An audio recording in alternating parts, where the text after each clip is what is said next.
तो चलिए जी, yes yes math class में आप सभी दोस्तों का फिर से हम स्वागत करते हैं।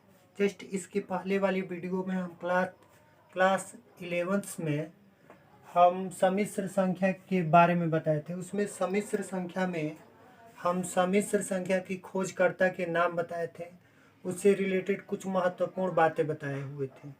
इस वीडियो में हम क्लास 11th में जो सम्मिश्र संख्या है उसके बारे में जानेंगे कि सम्मिश्र संख्या होता क्या है। इसके पहले वाले वीडियो में हम सम्मिश्र संख्या की खोजकर्ता के बारे में बताए हुए थे, यानी कि इसके खोजकर्ता आइलर्स थे।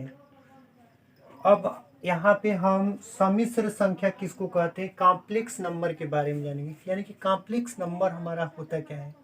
क्लास 11th में जब हम मैथमेटिक्स पढ़ते हैं तो उसमें एक लेसन दिया हुआ है, उसको हम पढ़ते हैं सम्मिश्र संख्या।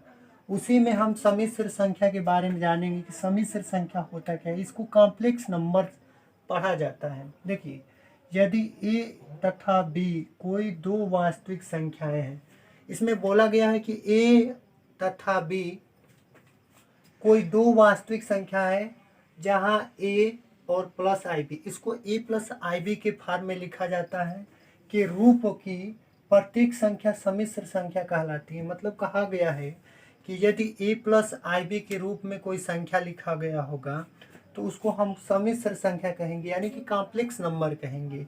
फिर यहाँ पे लिखा गया है कि सम्मिश्र संख्या को जेड से प्रदर्शित किया जाता है। सम्मिश्र संख्या को किससे प्रदर्शित किया जाता है, जेड से।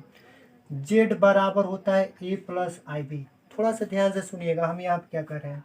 हमने यहाँ पे सम्मिश्र संख्या के बारे में हम यहाँ पे रूबरू कराने वाले हैं कि सम्मिश्र संख्या होता है क्या। तो यहाँ पे अब बोलें कि यदि ए तथा बी कोई दो वास्तविक संख्या है, मतलब कि ए और बी कोई वास्तविक संख्या है, दो वास्तविक संख्या है, और दोनों को यदि ए प्लस आई बी के फॉर्म में लिख दें, जहाँ ए वास्तविक संख्या और बी वास्तविक संख्या होता है, जिसमें आई को इमेजिनरी पार्ट यानी कि काल्पनिक संख्या कहा जाता है, कि रूप की इस प्रत्येक संख्या को सम्मिश्र संख्या कहते हैं। सम्मिश्र संख्या को जेड से प्रदर्शित किया जाता है। यहाँ पे हमने लिखा है कि जेड से, तो जेड बराबर ए प्लस आई बी। थोड़ा सा हमारे बात सुनिएगा, प्रत्येक वास्तविक संख्या एक सम्मिश्र संख्या होती है। प्रत्येक, ये हमारा वास्तविक संख्या ए है, तो इसको हम ये वास्तविक पार्ट है, मतलब कि प्लस के इधर जो लिखा हुआ ए, इसको वास्तविक पार्ट बोलते हैं, वास्तविक भाग। तब प्रत्येक वास्तविक संख्याएं सम्मिश्र संख्या होती हैं, और प्रत्येक वास्तविक या प्रत्येक काल्पनिक संख्या भी सम्मिश्र संख्या होती है, एक सम्मिश्र संख्या होती है। फिर ध्यान से सुनिएगा, जेड बराबर ए प्लस आई बी के फॉर्म में जो भी अगर यहाँ पे संख्या लिखा होगा उसको हम सम्मिश्र संख्या कहेंगे।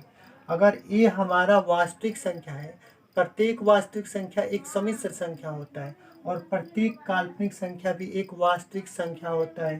प्रत्येक ए का भाग जेड होता है, प्रत्येक बी का भी भाग जेड होता है, ये दोनों का कलेक्शन जेड होता है, ठीक है। और यहाँ पे हमने लिखा उदाहरण के तौर पर निम्नलिखित प्रत्येक सम्मिश्र संख्या है। तो यहाँ पे जो सम्मिश्र संख्या हमारे होती है क्या है, 7 + 5i। तो जिसमें आई लगा होता है वो काल्पनिक भाग होता है, और जिसमें आई नहीं लगा होता है उसको हम वास्तविक भाग बोलते हैं। तो यह हमारा 7 लिखा है, तो 7 का मतलब ये हुआ कि ए की जगह पे 7 लिखा है प्लस 5। देखिए 5 बी की जगह पे लिखा है आई, इसमें आई लिखा हुआ है, काल्पनिक भाग में है, तो हम इसको कहेंगे कि यह सम्मिश्र संख्या है। जैसे यहाँ पे -1 + आई, ये बी वाला पार्ट है, जिसमें आई होता है वो काल्पनिक भाग, और जिसमें आई नहीं लगा रहता है उसको वास्तविक भाग कहते हैं।